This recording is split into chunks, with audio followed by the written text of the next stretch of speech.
चलिए जल्दी से देख लेते हैं फ्रेंड्स, सोर्सेज ऑफ कॉन्स्टिट्यूशन में क्या क्या रहेगा यहाँ पे। तो ये चैप्टर का नाम हो गया अपना sources of the constitution eight a glance. पूरा लक्ष्मीकांत से लिया, पूरा लक्ष्मीकांत का नोट्स है, ठीक है। तो पहला आ जाता है अपना government of India act. Prime source है, इसको ब्लूप्रिंट ऑफ द कॉन्स्टिट्यूशन भी कहा जाता है। ब्लूप्रिंट मतलब कि बेसिक ढांचा, बेसिक स्ट्रक्चर, जो ढांचा आपका लिया गया है वो इसी से लिया गया है, ठीक है, गवर्नमेंट ऑफ इंडिया एक्ट 1935 से।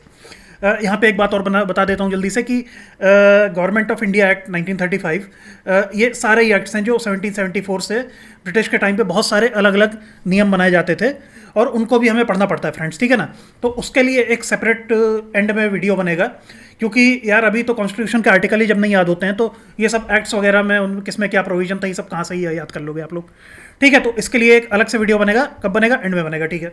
तो अभी हम बात कर रहे हैं sources of the constitution eight a glance की। सोर्सेज ऑफ द कॉन्स्टिट्यूशन में पहला हो गया गवर्नमेंट ऑफ इंडिया एक्ट 1935।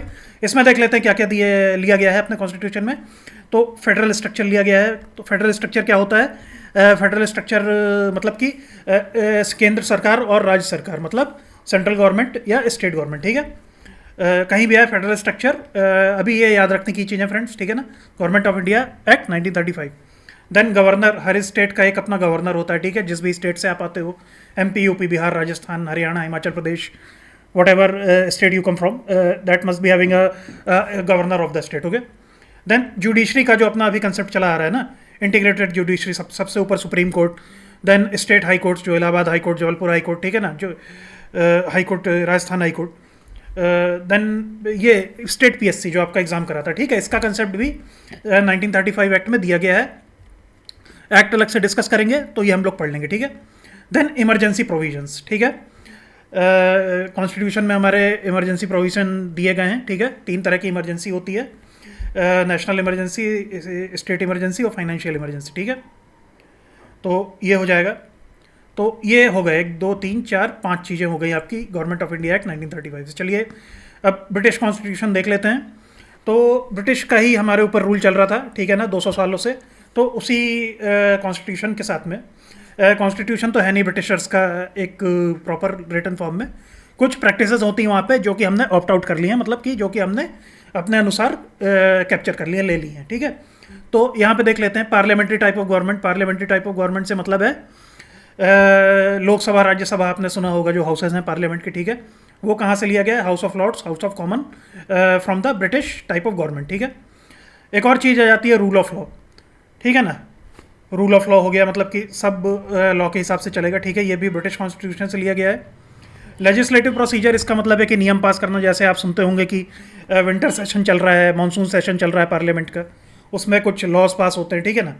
उसको लेजिस्लेटिव प्रोसीजर बोलते हैं। वोटिंग वगैरह होती है जो दोनों हाउसेज में आपने टीवी में देखा होगा, ठीक है। तो वो भी ब्रिटिश कॉन्स्टिट्यूशन से लिया गया है। सिंगल सिटीजनशिप, सिंगल सिटीजनशिप से मतलब है यहाँ पे कि you are a citizen of the nation of India only, ठीक है ना।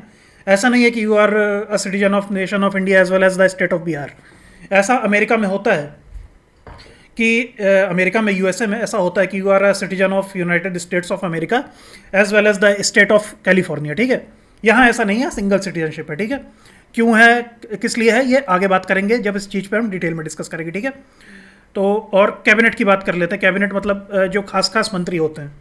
अब मोदी जी के कैबिनेट में कौन है? राजनाथ सिंह जी हैं, एस जयशंकर जी हैं, ठीक है ना। तो जो इंपॉर्टेंट मिनिस्टर्स होते हैं उनको कैबिनेट मिनिस्टर बोला जाता है, ठीक है। ये पता होना चाहिए आपको। तो और कैबिनेट वाला कंसेप्ट हमने कहाँ से लिया? ब्रिटिश कॉन्स्टिट्यूशन से लिया है, ठीक है। रिट्स की बात आ जाती है। रिट्स क्या होता है कि मान लीजिए आपके पास में फंडामेंटल राइट है, राइट टू इक्वलिटी या राइट टू लाइफ, पर उसको लागू भी तो करना है, उसको इन्फोर्स भी तो करना है, बस बता देने से थोड़ी हो जाएगा। तो इसको इन्फोर्स किया जाता है कैसे? तो रिट्स के थ्रू किया जाता है। ये हम देखेंगे जब हम फंडामेंटल राइट्स अगले चैप्टर में डिस्कस करेंगे, सब्सिक्वेंट चैप्टर में डिस्कस करेंगे। तो आर्टिकल 32 में स्पेसिफिकली रिट्स के बारे में बताया गया है। और रिट कौन इशू करता है? Supreme Court as well as High Court. Supreme Court के रिट इशूइंग का पावर दिया है आर्टिकल 32 में, और हाई कोर्ट्स का आर्टिकल 226 में, ठीक है। ये आगे बहुत डिटेल में बात करेंगे। रिट का मतलब आपको समझ में आ गया। फंडामेंटल राइट जो भी आपकी हैं उसको इन्फोर्स कैसे किया जाएगा? तो वो रिट के थ्रू इन्फोर्स किया जाएगा, ठीक है। ख़त्म बात, अभी के लिए इतना ही। बाई कैमरलिज्म देख लेते हैं। बाई कैमरलिज्म से मतलब है 2 हाउस होंगे, लोकसभा और राज्यसभा, ठीक है। बाई कैमरल लेजिस्लेचर, ठीक है। 2 हाउस होते हैं, लोकसभा और राज्यसभा, ठीक है। अब अमेरिका के कॉन्स्टिट्यूशन से हमने क्या लिया है, यूएस कॉन्स्टिट्यूशन से, ठीक है। तो फंडामेंटल राइट्स लिए हमने, part 3 from article 12 to 35 of the constitution talks about the fundamental rights, ठीक है। ये हो गया, फंडामेंटल राइट्स हो गया। Independence of judiciary, independence of judiciary से आप ऐसा समझ लो कि जुडिशरी किसी मंत्री के, मिनिस्टर के, किसी आईएएस के अंडर में नहीं आती है, ख़त्म। जुडिशरी आएगी किसके, अपना, उनका अपनी पूरी रैंकिंग है, सबसे ऊपर सुप्रीम कोर्ट है, चीफ जस्टिस ऑफ इंडिया उसमें है, फिर सुप्रीम कोर्ट के जजेस हैं, फिर हाई कोर्ट है, high chief justice of high court है, फिर उसके जजेस हैं, देन आपके डिस्ट्रिक्ट कोर्ट, सेशंस कोर्ट जो आपके शहर में होते हैं, जिले में कचहरी होती है, वो सब आती है, ठीक है। तो integrated judiciary, independence of judiciary का यही मतलब है कि जुडिशरी इंडिपेंडेंट है, किसी मंत्री, मिनिस्टर, आईएएस ऑफिसर, सरकारी बाबू के अंडर में नहीं है, ठीक है। जुडिशियल रिव्यू से मतलब होता है कि मान लीजिए संसद में, पार्लियामेंट में कोई लॉ बनाया गया, मान लीजिए कोई लॉ बना देते हैं कि पुलिस किसी को भी रोड पे पकड़ के पीट सकती है, तो अंडर जुडिशियल रिव्यू वो लॉ आएगा और उसको हटा दिया जाएगा, ठीक है ना, क्योंकि आप ऐसा किसी को नहीं पीट सकते ना, फंडामेंटल राइट्स है यहाँ पे इंडिया में लोगों की। ये चाइना नहीं है कि किसी को भी उठा लिया, पीट दिया, पुलिस ने, गवर्नमेंट ने कुछ भी कर दिया। जिनको नहीं पता है सुन लें, चाइना में ऐसा ही होता है, ठीक है ना। आप वहाँ पे बैठ के सिविल सर्विसेज की तैयारी नहीं कर सकते 5 साल, सरकार पकड़ के आपको काम में लगा देगी वहाँ पे, ठीक है। तो ये चीज़ हो गई judicial review. Impeachment of the president, ये बहुत डिटेल में डिस्कस करेंगे जब हम प्रेसिडेंट के बारे में बात करेंगे, क्या कैसे होता है। फिर बहरहाल देखा जाए, ये कहाँ से लिया हमने इम्पीचमेंट, यूएस कॉन्स्टिट्यूशन से लिया है, ठीक है। Removal of supreme court and high court जजेस and office of vice president. देखिए एक बात और जान लीजिए, इम्पीचमेंट सिर्फ और सिर्फ प्रेसिडेंट का होता है, ठीक है। बाकी जितने भी ऑफिसेज हैं, जैसे हाई कोर्ट जज, सुप्रीम कोर्ट जज हुआ, सबका रिमूवल होता है। इम्पीचमेंट सिर्फ और सिर्फ प्रेसिडेंट का होता है, ये बात याद रख लीजिएगा, ठीक है। अब वाइस प्रेसिडेंट का ऑफिस, जैसे आपने सुना होगा, vice president of United states बहुत इंपॉर्टेंट होता है, तो वहीं से ये भी लिया गया, ठीक है। तो ये हो गया अमेरिकन कॉन्स्टिट्यूशन, यूएस कॉन्स्टिट्यूशन से हमने क्या क्या लिया है। चलिए आगे चलते हैं। आयरिश कॉन्स्टिट्यूशन, ठीक है। आयरिश बोले तो आयरलैंड, रिपब्लिक ऑफ आयरलैंड एक अलग देश है, इंग्लैंड के पास में ही, ठीक है। तो डीपीएसपी हो गया आपके, directive principles of state policy, part 5 में है, आर्टिकल 36 to 51 में, ठीक है। ये वहाँ से लिए गए हैं। बेसिकली डीपीएसपी में ये है कि सरकार को सरकार कैसे चलानी है, देश कैसे चलाना है, ठीक है। तो वर्कर का प्रोटेक्शन होना चाहिए, ठीक है, अच्छी अच्छी चीज़ें होना चाहिए, बच्चों को, छोटे बच्चों को स्कूल भेजना चाहिए। ये गाइडलाइंस है सरकार को कि कैसे आपको सरकार चलानी है, ठीक है, कैसे अपना काम करना है। नॉमिनेशन इन राज्यसभा, ये भी डिटेल में डिस्कस करेंगे। फिलहाल आप जान लीजिए कि ये आयरिश कॉन्स्टिट्यूशन से लिया गया है। नॉमिनेशन इन राज्यसभा से मतलब है कि राज्यसभा में जो लोग जाते हैं तो स्टेट नॉमिनेट करता है उनको, ठीक है ना। जितनी ज़्यादा पॉपुलेशन जिस स्टेट की होगी, उतने ज़्यादा मेंबर उस स्टेट के राज्यसभा में जाएंगे, ठीक है ना। तो ये चीज़ हो गई। Method of election of president, again very important. तो ये बेसिकली 3 चीज़ें हो गई जो हमने आयरलैंड के आयरिश कॉन्स्टिट्यूशन से लिए हुए हैं, ठीक है। डीपीएसपी, नॉमिनेशन इन राज्यसभा, और method of the election of president, ये बिल्कुल याद रख लीजिएगा friends. Again I am reminding you why this is very important. UPSC से कहीं भी क्वेश्चन आ सकता है। Bihar PSC, MP PSC, UP PCS, HCS, Haryana civil services exam, Himachal Pradesh PSC, Rajasthan PSC, RAS, question 101% लिख के दे रहा हूँ।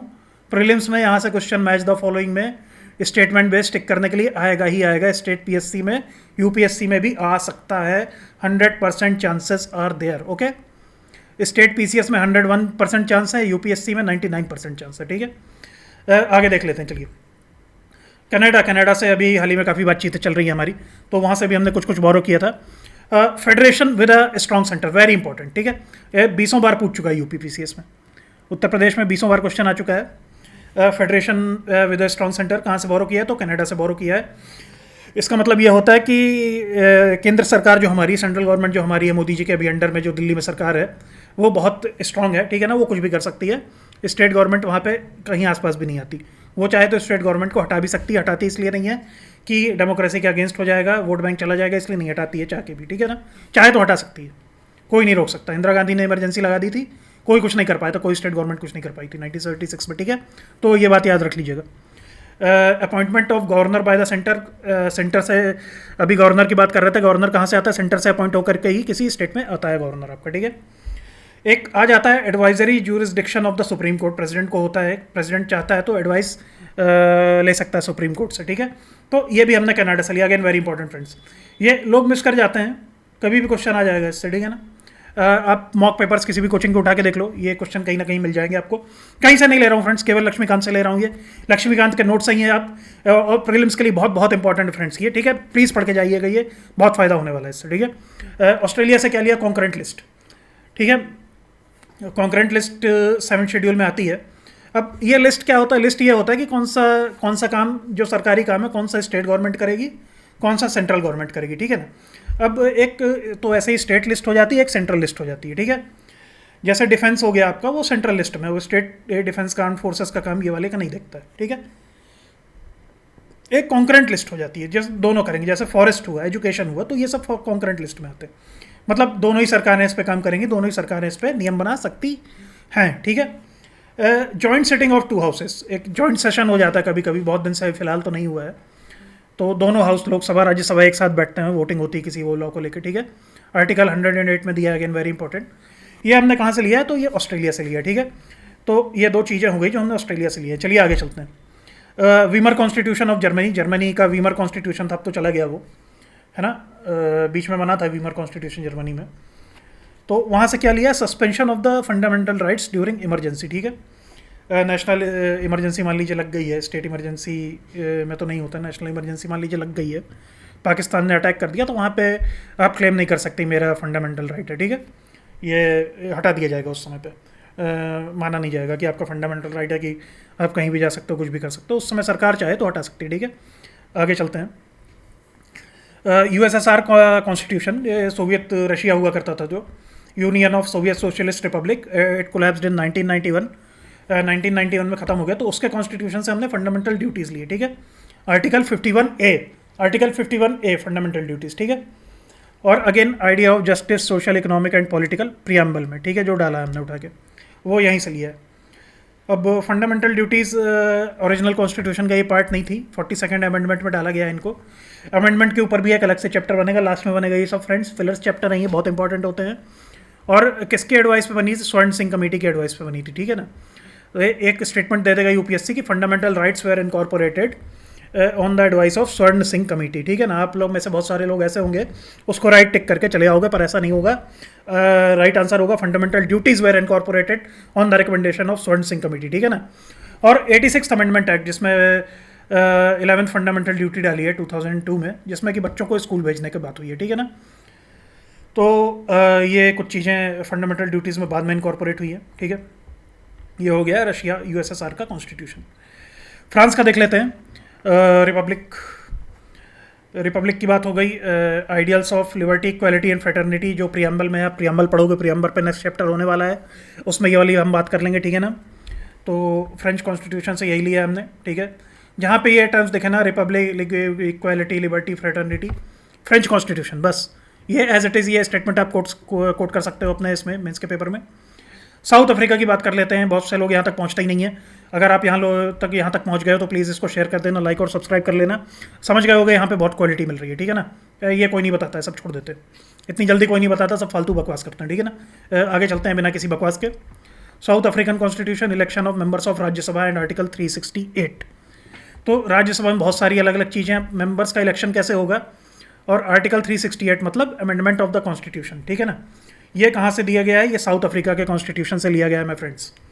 इतने सारे हो गए। अब देखिए लास्ट देख लेते हैं, Japanese constitution, procedure established by law. तो देखिए 2 चीज़ें होती है, procedure established by law and due process of law. तो ये आर्टिकल 14 में हम डिटेल में डिस्कस करेंगे, फिलहाल के लिए बस आप ये याद रख लीजिए, ठीक है ना। जापानीज कॉन्स्टिट्यूशन हमने लिया, प्रोसीजर एस्टेब्लिश्ड बाय लॉ। अब एक carbon copy of the government of India Act 1935, ऐसा एक स्टेटमेंट आ सकता है, कुछ स्टेटमेंट है। About 250 provisions of the 1935 act have been included in the constitution, ठीक है। पहले ही बता चुका हूँ, 1935 एक्ट ये ब्लूप्रिंट था इंडियन कॉन्स्टिट्यूशन के, ठीक है। तो ये सोर्सेज वाला चैप्टर खत्म हो गया है friends. Thank you for watching. ऐसे ही वीडियोस के लिए बने रहिएगा आगे भी। जय हिंद, जय Bharat. Please like, considering like, sharing and subscribing. Thank you.